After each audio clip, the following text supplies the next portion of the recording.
माझ्या बाळा, श्रावण महिना सुरू होतोय. पावसाच्या थेंबांसारखं आकाशातून कृपेचा वर्षाव सुरू होतोय. पण तुझ्या आयुष्यात अजूनही गरिबीचं वादळ आहे. कर्जाचं ओझं, दुःखाची जखम आणि तुटलेल्या स्वप्नांचं खचलेलं सावट. माझ्या बाळा, मी पाहतोय तू किती झगडतोयस. तू दिवसभर धावतोस, रात्रभर विचाराच्या डोंगरात हरवतोस आणि तरीही तुझ्या हातात येत काहीच नाही. पैशासाठी, शांतीसाठी, सुखासाठी तुझी तळमळ चालूच आहे. पण आता थांब, मी तुझा स्वामी समर्थ तुला एक चमत्कारिक मंत्र देतोय. श्रावण महिन्यात हा मंत्र तू ऐकल्याने तुझ्या आयुष्यातील सर्व दुःखे नाहीशी होऊन चमत्कार घडेल. हा मंत्र ऐक. दिवसातून 2 वेळा, सकाळी आणि सायंकाळी मोबाईलवर लावून चालू ठेव. तू काम करतोय किंवा झोपलायस तरीही हा मंत्र तुझ्या कानावर पडण्यासाठी मोबाईलवर लावून ठेव. बाळा, माझ्यावर विश्वास ठेव. हा मंत्र खूप मोठा चमत्कारिक आहे. त्यासाठी तू हा मंत्र अर्धावट सोडू नकोस. हा मंत्र ऐकताना फक्त मनात एकच विचार कर की माझे स्वामी समर्थ माझे दुःख सर्व हरण करणार आहेत आणि माझ्या जीवनात आनंदी आनंद येणार आहे. हा मंत्र तुझ्या घरात अडकलेला पैसा आणेल. तुझ्या दुःखाची साखळी या मंत्राने नक्कीच तुटेल. आतापर्यंत जे तुला शक्य वाटत नव्हतं ते नक्कीच शक्य होईल. माझ्या बाळा, तुझं नशीब आता बदलणार आहे. आता पुढे श्रावण महिना सुरू झाला आहे. तुझ्या जीवनात माझे अस्तित्व निर्माण करण्यासाठीच या चॅनलला सबस्क्राईब करून माझे रोजचे मंत्राचे व्हिडिओ श्रवण कर. मी तुझ्या हाकेला नक्कीच धावून येईल. माझ्या बाळा, हा मंत्र फक्त तुझ्या मोबाईलवर चालू ठेव आणि बघ मी तुझ्या आयुष्यात कसा उतरतो ते. हा मंत्र फक्त माझा आवाज नाही, माझं साक्षात रूप आहे, माझी दिव्य शक्ती आहे. फक्त तू मन लावून ऐक, अर्धावट सोडू नकोस आणि विश्वास ठेव. मी आहे तुझा स्वामी समर्थ, तुझ्या सोबत नेहमी. माझ्या बाळा, हा मंत्र एक शांत मनाने, कारण नेहमी जेव्हा तू मला हाक मारतोस तेव्हा तू कोणत्याही मंत्राचे श्रवण करत नाही, परंतु मी आज खास तुझ्यासाठीच हा मंत्र घेऊन आलो आहे. तू जर हा मंत्र श्रवण करत करत माझ्याशी संवाद साधशील तर नक्कीच मी तुझ्या हाकेला धावून येईल. माझ्या बाळा, तुझ्या आयुष्यात वर्षानुवर्ष साचलेल्या ह्या अडचणी, कर्जाचं जाळं, पैशांबद्दलची भीती, रोजच्या जीवनातली धावपळ, स्वप्नांवर साचलेली धूळ, हे सगळं तू एकट्यानंच पेलतोयस ना. पण आता चिंता करू नकोस, मी आलोय. श्रावण महिना सुरू होतोय. माझ्या बाळा, हा महिना काही साधा सुद्धा महिना नाही. हा महिना आहे परिवर्तन घडवणारा, पवित्र, सात्विक आणि माझ्या उपस्थितीनं भरलेला हा महिना. या श्रावणात मी तुला अनेक मंत्र देणार आहे. ते रोजच या चॅनलवर अपलोड होणार आहे. तू फक्त या चॅनलला सबस्क्राईब करून मी रोज तुझ्यासाठी मंत्र पाठवणार आहे. ते तू निमूटपणे आणि स्वच्छ मनाने माझ्यावर विश्वास ठेवून शुद्ध अंतःकरणाने ऐकशील तर माझे आशीर्वाद तुला नक्कीच प्राप्त होतील. माझ्या बाळा, आता फक्त एकच काम करायचे आहे. या चॅनलला सबस्क्राईब करून माझे रोजचे मंत्र तुला श्रवण करायचे आहे. बाकी सर्व माझ्यावर सोड. श्रावण महिन्यातील जे मंत्र तू ऐकणार आहेस ते मंत्र फक्त मंत्रच नसून माझी शक्ती आहेत, जे तुझं नशीब बदलून टाकतील, तुझ्या आयुष्यातील अंधार दूर घालवतील आणि तुझे जीवन आनंदाने भरून टाकतील. माझ्या बाळा, नक्कीच विश्वास ठेव आणि माझ्या या चॅनलला सबस्क्राईब कर आणि रोजच्या रोज माझे व्हिडिओ श्रवण कर. तुझ्या हाकेला नाही जर धावून आलो तर सांग. तू सध्या खूप अडचणीत आहेस. तू खूप सारे प्रयत्न केले आहेस मला माहित आहे, परंतु एक वेळ माझ्यावर विश्वास ठेवून हा चॅनल सबस्क्राईब कर आणि या चॅनलवरील रोजचे मंत्र श्रवण कर. बघ तुझ्या आयुष्यात काय नवीन चमत्कार होतो तो अनुभव घेण्यासाठी नक्कीच पूर्ण श्रावण महिना या चॅनलवरील मंत्र संपूर्ण श्रवण कर. जो भक्त माझ्यावर विश्वास ठेवून मंत्र श्रवण करतो त्याच्या हाकेला नक्कीच मी धावून जातो. थोडा उशीर लागेल पण तुझ्या जीवनात आनंद हा नक्कीच येणार माझ्या बाळा. तू फक्त माझ्यावर विश्वास ठेव आणि या व्हिडिओला लाईक करून कमेंट मध्ये श्री स्वामी समर्थ टाईप कर. त्याचबरोबर होय स्वामी माझा तुमच्यावर विश्वास आहे. मी तुमचं बाळ आहे. माझी सर्व संकटे दूर करा अशी टाईप कर. बघ नंतर तुझे मन किती हलके होईल. तुला त्या क्षणी जाणवेल की माझे स्वामी माझं ऐकत आहेत. माझी सर्व चिंता दूर होणार आहे. चल तर मग माझ्या बाळा जास्त वेळ न लावता मी आजच आणि आत्ताच या मंत्राला सुरुवात करणार आहे. त्या अगोदर तू हे चॅनल सबस्क्राईब केलेच नाहीस. माझे संपूर्ण लक्ष आहे तुझ्याकडे. तू हे चॅनल सबस्क्राईब करणार नाहीस का मला सांग. तुला जर हे चॅनल सबस्क्राईब करायचे नसेल आणि माझे मंत्र ऐकायचे नसतील तर आत्ताच हा व्हिडिओ सोडून जाऊ शकतोस माझ्या बाळा. माझ्यावर अविश्वास दाखवत आहेस तू बरोबर आहे ना. अरे अनेक भक्तांची संकटे मी दूर करत आलो आहे, करणार आहे आणि तुझेही संकट मीच दूर करणार आहे. म्हणूनच पुन्हा एकदा प्रेमाने सांगतो हे चॅनल सबस्क्राईब करून या चॅनलवरील मंत्राचे व्हिडिओ जेव्हा केव्हा तुझ्याकडे येतील तेव्हा तू नक्की आवर्जून ऐक आणि प्रत्येक व्हिडिओला लाईक करून श्री स्वामी समर्थ असे टाईप कर. माझे नामस्मरण कर. बघ तुझे जीवन कसे बदलून जाईल.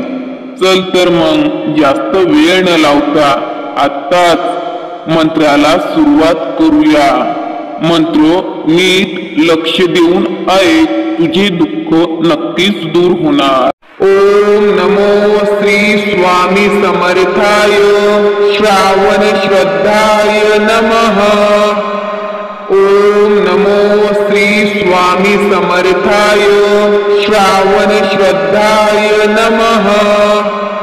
ओम नमो श्री स्वामी समर्थाय श्रावण श्रद्धाय नमः. ओम नमो श्री स्वामी समर्थाय श्रावण श्रद्धाय नमः. ओम नमो श्री स्वामी समर्थाय श्रावण श्रद्धाय नमः. ओम नमो श्री स्वामी समर्थाय श्रावण श्रद्धाय नमः. ओम नमो श्री स्वामी समर्थाय श्रावण श्रद्धाय नमः. ओम नमो श्री स्वामी समर्थाय श्रावण श्रद्धाय नमः. ओम नमो श्री स्वामी समर्थाय श्रावण श्रद्धाय नमः. ओम नमो श्री स्वामी समर्थाय श्रावण श्रद्धाय नमः. ओम नमो श्री स्वामी समर्थाय श्रावण श्रद्धाय नमः. ओम नमो श्री स्वामी समर्थाय श्रावण श्रद्धाय नमः. ओम नमो श्री स्वामी समर्थाय श्रावण श्रद्धाय नमः। ओम नमो श्री स्वामी समर्थाय श्रावण श्रद्धाय नमः।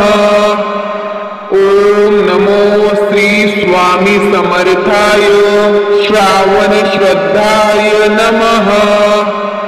ओम नमो श्री स्वामी समर्थाय श्रावण श्रद्धाय नमः। ओम नमो श्री स्वामी समर्थाय श्रावण श्रद्धाय नमः। ओम नमो श्री स्वामी समर्थाय श्रावण श्रद्धाय नमः।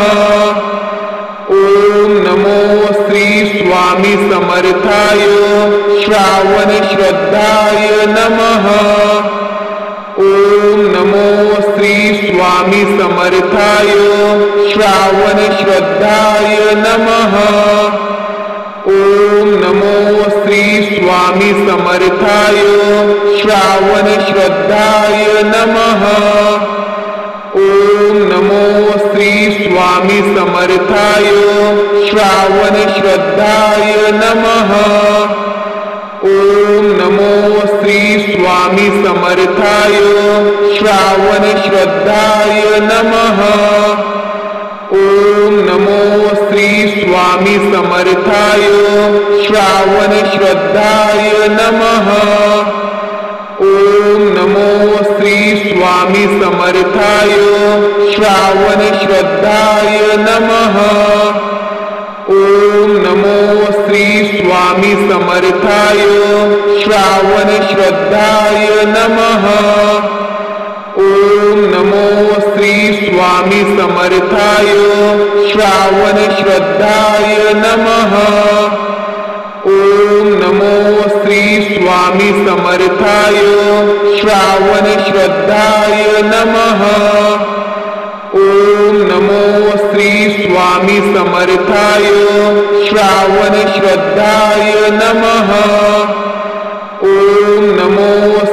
स्वामी समर्थाय श्रावण श्रद्धाय नमः।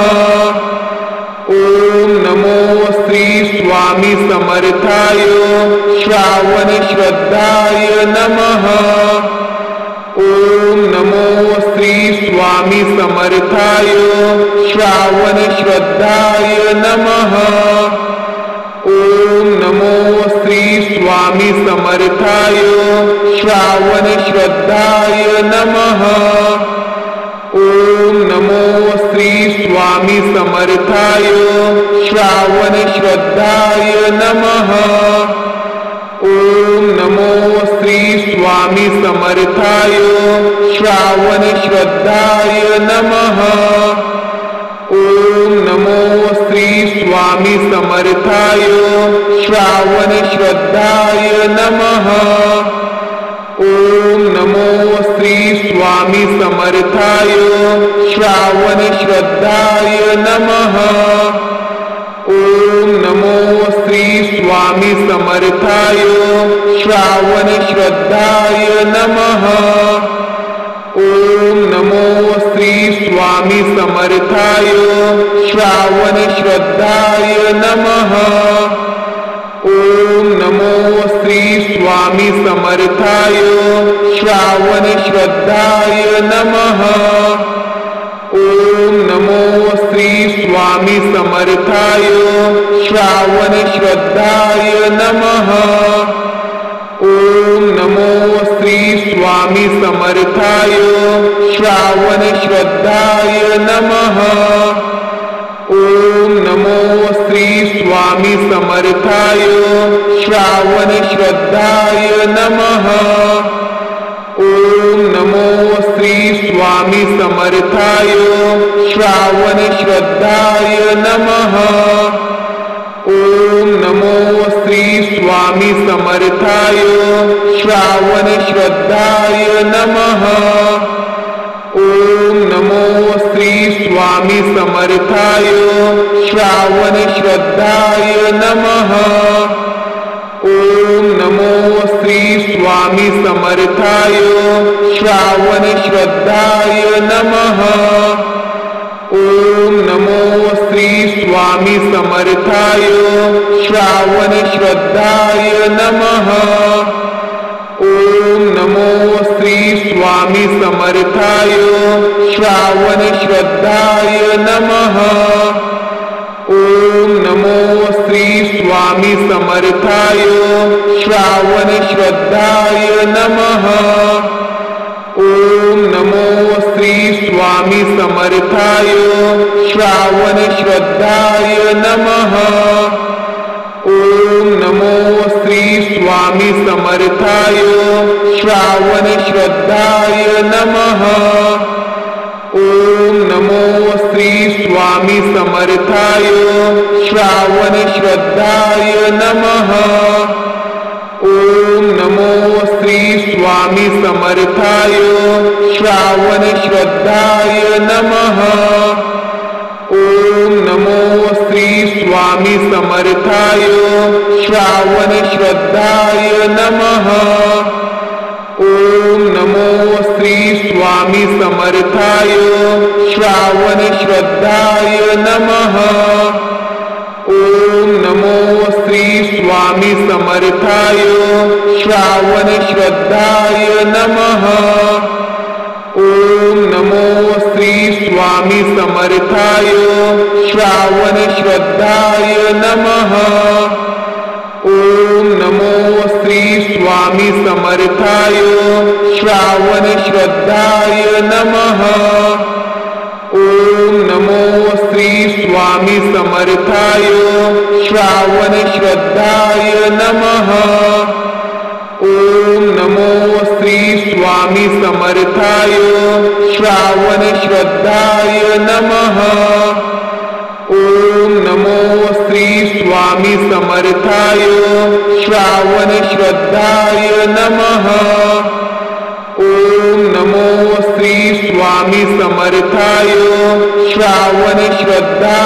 नमः। ओम नमो श्री स्वामी समर्थाय श्रावण श्रद्धाय नमः। ओम नमो श्री स्वामी समर्थाय श्रावण श्रद्धाय नमः। ओम नमो श्री स्वामी समर्थाय श्रावण श्रद्धाय नमः। ओम नमो श्री स्वामी समर्थाय श्रावण श्रद्धाय नमः। ओम नमो श्री स्वामी समर्थाय श्रावण श्रद्धाय नमः। ओम नमो श्री स्वामी समर्थाय श्रावण श्रद्धाय नमः। ओम नमो श्री स्वामी समर्थाय श्रावण श्रद्धाय नमः। ओम नमो श्री स्वामी समर्थाय श्रावण श्रद्धाय नमः। ओम नमो श्री स्वामी समर्थाय श्रावण श्रद्धाय नमः। ओम नमो श्री स्वामी समर्थाय श्रावण श्रद्धाय नमः। ओम नमो श्री स्वामी समर्थाय श्रावण श्रद्धाय नमः। ओम नमो श्री स्वामी समर्थाय श्रावण श्रद्धाय नमः। ओम नमो श्री स्वामी समर्थाय श्रावण श्रद्धाय नमः। ओम नमो श्री स्वामी समर्थाय श्रावण श्रद्धाय नमः। ओम नमो श्री स्वामी समर्थाय श्रावण श्रद्धाय नमः। ओम नमो श्री स्वामी समर्थाय श्रावण श्रद्धाय नमः। ओम नमो श्री स्वामी समर्थाय श्रावण श्रद्धाय नमः। ओम नमो श्री स्वामी समर्थाय श्रावण श्रद्धाय नमः। ओम नमो श्री स्वामी समर्थाय श्रावण श्रद्धाय नमः। ओम नमो श्री स्वामी समर्थाय श्रावण श्रद्धाय नमः। ओम नमो श्री स्वामी समर्थाय श्रावण श्रद्धाय नमः। ओम नमो श्री स्वामी समर्थाय श्रावण श्रद्धाय नमः। ओम नमो श्री स्वामी समर्थाय श्रावण श्रद्धाय नमः। ओम नमो श्री स्वामी समर्थाय श्रावण श्रद्धाय नमः। ओम नमो श्री स्वामी समर्थाय श्रावण श्रद्धाय नमः। ओम नमो श्री स्वामी समर्थाय श्रावण श्रद्धाय नमः। ओम नमो श्री स्वामी समर्थाय श्रावण श्रद्धाय नमः। ओम नमो श्री स्वामी समर्थाय श्रावण श्रद्धाय नमः। ओम नमो श्री स्वामी समर्थाय श्रावण श्रद्धाय नमः। ओम नमो श्री स्वामी समर्थाय श्रावण श्रद्धाय नमः। ओम नमो श्री स्वामी समर्थाय श्रावण श्रद्धाय नमः। ओम नमो श्री स्वामी समर्थाय श्रावण श्रद्धाय नमः। ओम नमो श्री स्वामी समर्थाय श्रावण श्रद्धाय नमः। ओम नमो श्री स्वामी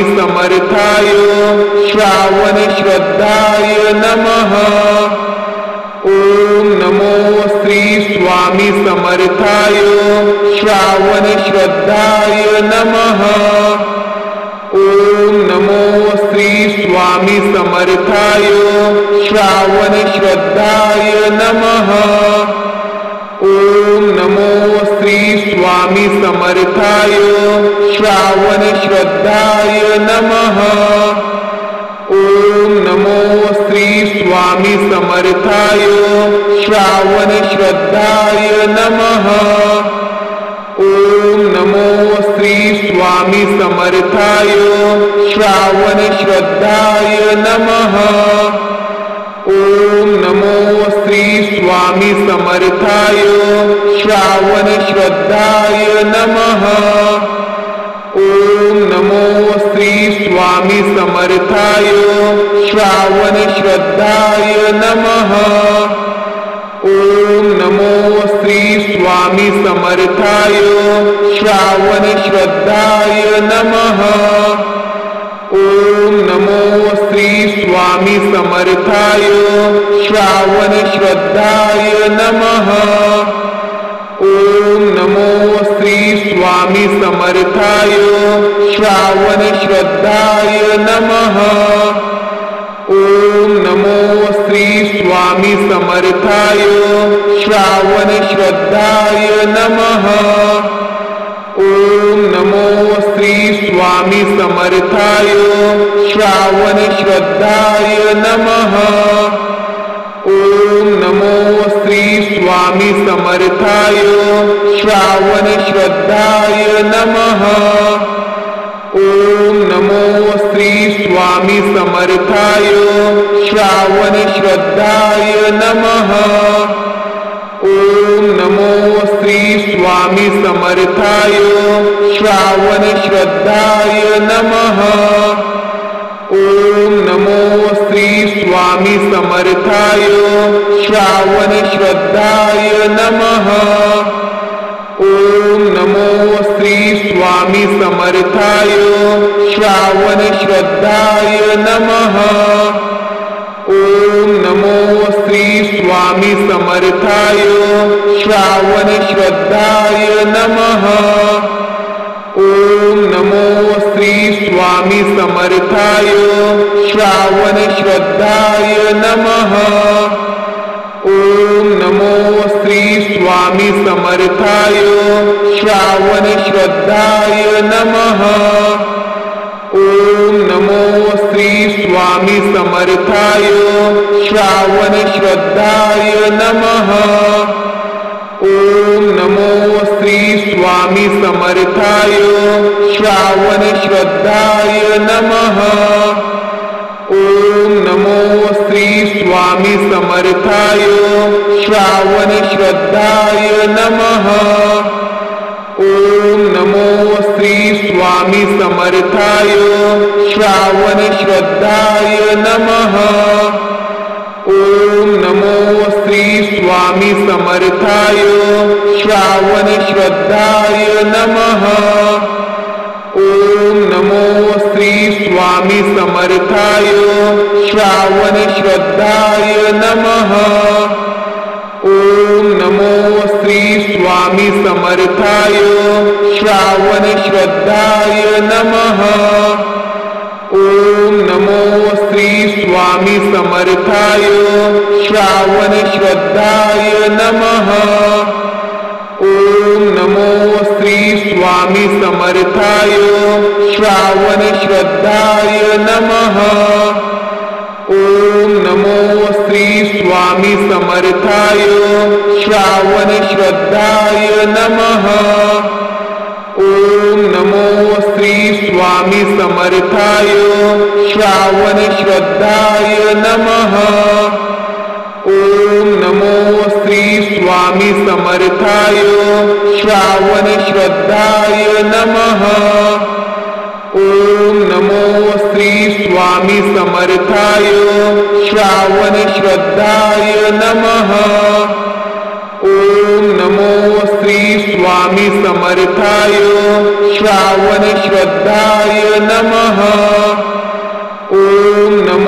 श्री स्वामी समर्थाय श्रावण श्रद्धाय नमः। ओम नमो श्री स्वामी समर्थाय श्रावण श्रद्धाय नमः। ओम नमो श्री स्वामी समर्थाय श्रावण श्रद्धाय नमः। ओम नमो श्री स्वामी समर्थाय श्रावण श्रद्धाय नमः। ओम नमो श्री स्वामी समर्थाय श्रावण श्रद्धाय नमः। ओम नमो श्री स्वामी समर्थाय श्रावण श्रद्धाय नमः। ओम नमो श्री स्वामी समर्थाय श्रावण श्रद्धाय नमः। ओम नमो श्री स्वामी समर्थाय श्रावण श्रद्धाय नमः। ओम नमो श्री स्वामी समर्थाय श्रावण श्रद्धाय नमः। ओम नमो श्री स्वामी समर्थाय श्रावण श्रद्धाय नमः। ओम नमो श्री स्वामी समर्थाय श्रावण श्रद्धाय नमः। ओम नमो श्री स्वामी समर्थाय श्रावण श्रद्धाय नमः। ओम नमो श्री स्वामी समर्थाय श्रावण श्रद्धाय नमः। ओम नमो श्री स्वामी समर्थाय श्रावण श्रद्धाय नमः। ओम नमो श्री स्वामी समर्थाय श्रावण श्रद्धाय नमः। ओम नमो श्री स्वामी समर्थाय श्रावण श्रद्धाय नमः। ओम नमो श्री स्वामी समर्थाय श्रावण श्रद्धाय नमः। ओम नमो श्री स्वामी समर्थाय श्रावण श्रद्धाय नमः। ओम नमो श्री स्वामी समर्थाय श्रावण श्रद्धाय नमः। ओम नमो श्री स्वामी समर्थाय श्रावण श्रद्धाय नमः। ओम नमो श्री स्वामी समर्थाय श्रावण श्रद्धाय नमः। ओम नमो श्री स्वामी समर्थाय श्रावण श्रद्धाय नमः। ओम नमो श्री स्वामी समर्थाय श्रावण श्रद्धाय नमः। ओम नमो श्री स्वामी समर्थाय श्रावण श्रद्धाय नमः। ओम नमो श्री स्वामी समर्थाय श्रावण श्रद्धाय नमः। ओम नमो श्री स्वामी समर्थाय श्रावण श्रद्धाय नमः। ओम नमो श्री स्वामी समर्थाय श्रावण श्रद्धाय नमः। ओम नमो श्री स्वामी समर्थाय श्रावण श्रद्धाय नमः। ओम नमो श्री स्वामी समर्थाय श्रावण श्रद्धाय नमः। ओम नमो श्री स्वामी समर्थाय श्रावण श्रद्धाय नमः। ओम नमो श्री स्वामी समर्थाय श्रावण श्रद्धाय नमः। ओम नमो श्री स्वामी समर्थाय श्रावण श्रद्धाय नमः। ओम नमो श्री स्वामी समर्थाय श्रावण श्रद्धाय नमः। ओम नमो श्री स्वामी समर्थाय श्रावण श्रद्धाय नमः। ओम नमो श्री स्वामी समर्थाय श्रावण श्रद्धाय नमः। ओम नमो श्री स्वामी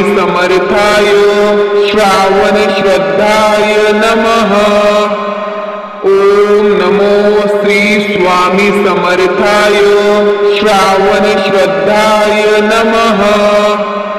ओम नमो श्री स्वामी समर्थाय श्रावण श्रद्धाय नमः।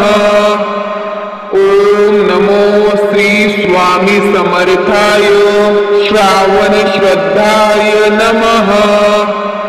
ओम नमो श्री स्वामी समर्थाय श्रावण श्रद्धाय नमः। ओम नमो श्री स्वामी समर्थाय श्रावण श्रद्धाय नमः। ओम नमो श्री स्वामी समर्थाय श्रावण श्रद्धाय नमः। ओम नमो श्री स्वामी समर्थाय श्रावण श्रद्धाय नमः। ओम नमो श्री स्वामी समर्थाय श्रावण श्रद्धाय नमः। ओम नमो श्री स्वामी समर्थाय श्रावण श्रद्धाय नमः। ओम नमो श्री स्वामी समर्थाय श्रावण श्रद्धाय नमः। ओम नमो श्री स्वामी समर्थाय श्रावण श्रद्धाय नमः। ओम नमो श्री स्वामी समर्थाय श्रावण श्रद्धाय नमः। ओम नमो श्री स्वामी समर्थाय श्रावण श्रद्धाय नमः। ओम नमो श्री स्वामी समर्थाय श्रावण श्रद्धाय नमः। ओम नमो श्री स्वामी समर्थाय श्रावण श्रद्धाय नमः। ओम नमो श्री स्वामी समर्थाय श्रावण श्रद्धाय नमः। ओम नमो श्री स्वामी समर्थाय श्रावण श्रद्धाय नमः। ओम नमो श्री स्वामी समर्थाय श्रावण श्रद्धाय नमः। ओम नमो श्री स्वामी समर्थाय श्रावण श्रद्धाय नमः। ओम नमो श्री स्वामी समर्थाय श्रावण श्रद्धाय नमः। ओम नमो श्री स्वामी समर्थाय श्रावण श्रद्धाय नमः। ओम नमो श्री स्वामी समर्थाय श्रावण श्रद्धाय नमः। ओम नमो श्री स्वामी समर्थाय श्रावण श्रद्धाय नमः। ओम नमो श्री स्वामी समर्थाय श्रावण श्रद्धाय नमः। ओम नमो श्री स्वामी समर्थाय श्रावण श्रद्धाय नमः। ओम नमो श्री स्वामी समर्थाय श्रावण श्रद्धाय नमः। ओम नमो श्री स्वामी समर्थाय श्रावण श्रद्धाय नमः।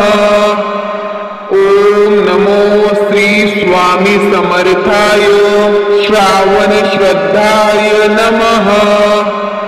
ओम नमो श्री स्वामी समर्थाय श्रावण श्रद्धाय नमः। ओम नमो श्री स्वामी समर्थाय श्रावण श्रद्धाय नमः। ओम नमो श्री स्वामी समर्थाय श्रावण श्रद्धाय नमः। ओम नमो श्री स्वामी समर्थाय श्रावण श्रद्धाय नमः। ओम नमो श्री स्वामी समर्थाय श्रावण श्रद्धाय नमः। ओम नमो श्री स्वामी समर्थाय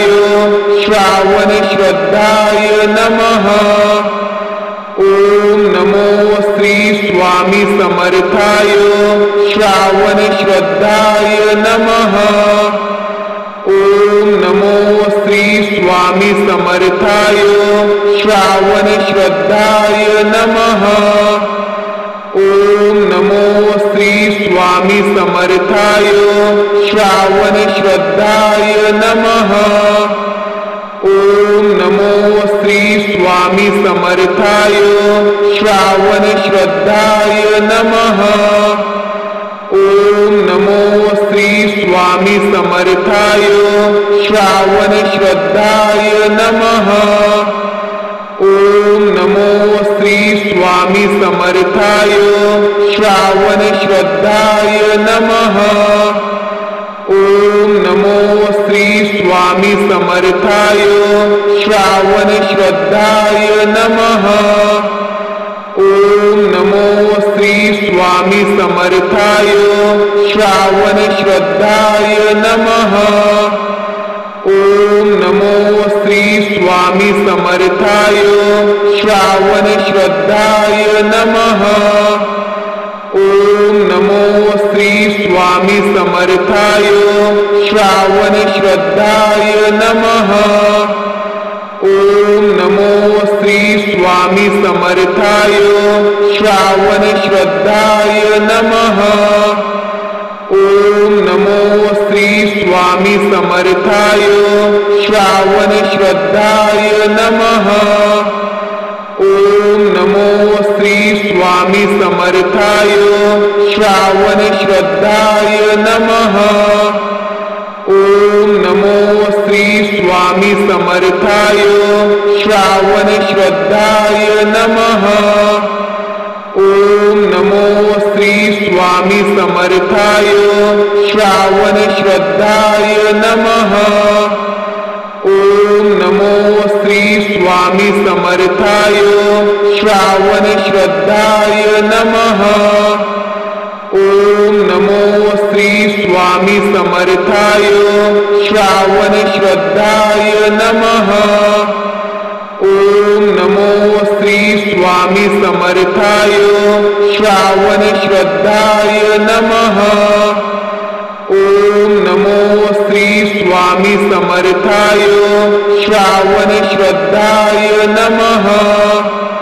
ओम नमो श्री स्वामी समर्थाय श्रावण श्रद्धाय नमः। ओम नमो श्री स्वामी समर्थाय श्रावण श्रद्धाय नमः। ओम नमो श्री स्वामी समर्थाय श्रावण श्रद्धाय नमः। ओम नमो श्री स्वामी समर्थाय श्रावण श्रद्धाय नमः।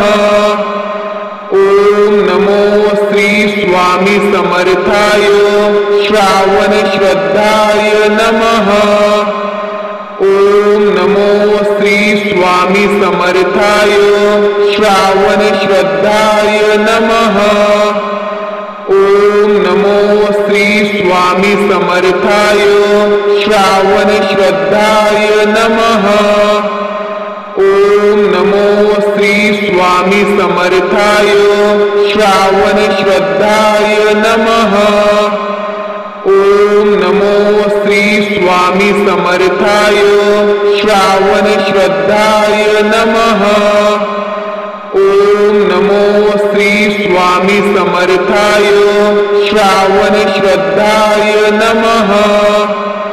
ओम नमो श्री स्वामी समर्थाय श्रावण श्रद्धाय नमः। ओम नमो श्री स्वामी समर्थाय श्रावण श्रद्धाय नमः। ओम नमो श्री स्वामी समर्थाय श्रावण श्रद्धाय नमः। ओम नमो श्री स्वामी समर्थाय श्रावण श्रद्धाय नमः। ओम नमो श्री स्वामी समर्थाय श्रावण श्रद्धाय नमः। ओम नमो श्री स्वामी समर्थाय श्रावण श्रद्धाय नमः। ओम नमो श्री स्वामी समर्थाय श्रावण श्रद्धाय नमः। ओम नमो श्री स्वामी समर्थाय श्रावण श्रद्धाय नमः। ओम नमो श्री स्वामी समर्थाय श्रावण श्रद्धाय नमः। ओम नमो श्री स्वामी समर्थाय श्रावण श्रद्धाय नमः। ओम नमो श्री स्वामी समर्थाय श्रावण श्रद्धाय नमः।